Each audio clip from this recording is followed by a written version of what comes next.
C'est à Auschwitz, en Pologne, à environ 50 km à l'ouest de Cracovie, que les nazis ont développé le plus grand complexe concentrationnaire du Troisième Reich, à la fois camp de concentration et camp d'extermination. Le camp de concentration est créé en avril 1940. La construction du camp d'extermination débute en décembre 1941.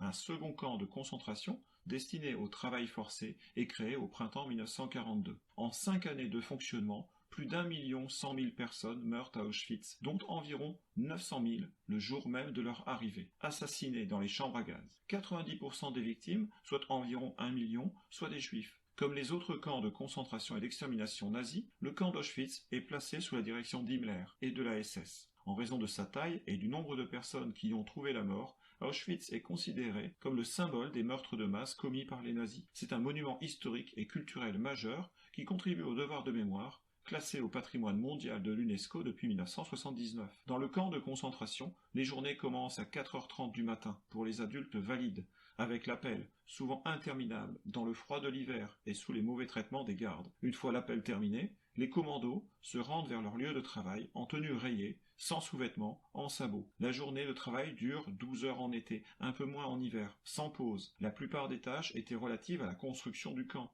aux travaux dans les gravières ou dans les dépôts de bois. Le dimanche est un jour sans travail, mais consacré à l'entretien des baraquements. Un second appel est réalisé le soir, interminable. Les sanctions pleuvent pour des motifs dérisoires. Les prisonniers recevaient enfin leur ration d'eau et de pain. Chaque baraquement accueille de 800 à 1000 personnes qui dorment sur des sortes de banquettes en bois, les chalits, à plusieurs, sans pouvoir s'allonger complètement, dans une hygiène épouvantable à cause des multiples cas de dysenterie. Les différents types de prisonniers sont distingués par des pièces de tissu de formes, de tailles et de couleurs différentes cousues sur l'uniforme.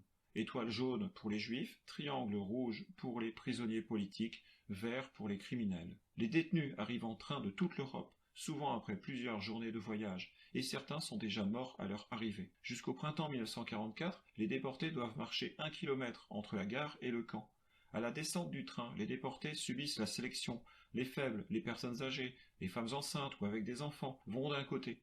Les adultes valides vont de l'autre. Dans tous les cas, les détenus doivent se mettre nus et sont tondus. Les adultes valides sont tatoués sur l'avant-bras et désinfectés. Tous les biens récupérés sont triés par des déportés dans les entrepôts appelés Canada et envoyés ensuite en Allemagne. Les chambres à gaz peuvent recevoir plusieurs milliers de personnes à la fois. Ce sont des salles de douche factices, le Zyklon B étant déversé par une trappe dans le toit une fois les portes refermées. Les cadavres sont dépouillés de leurs alliances et de leurs dents en or.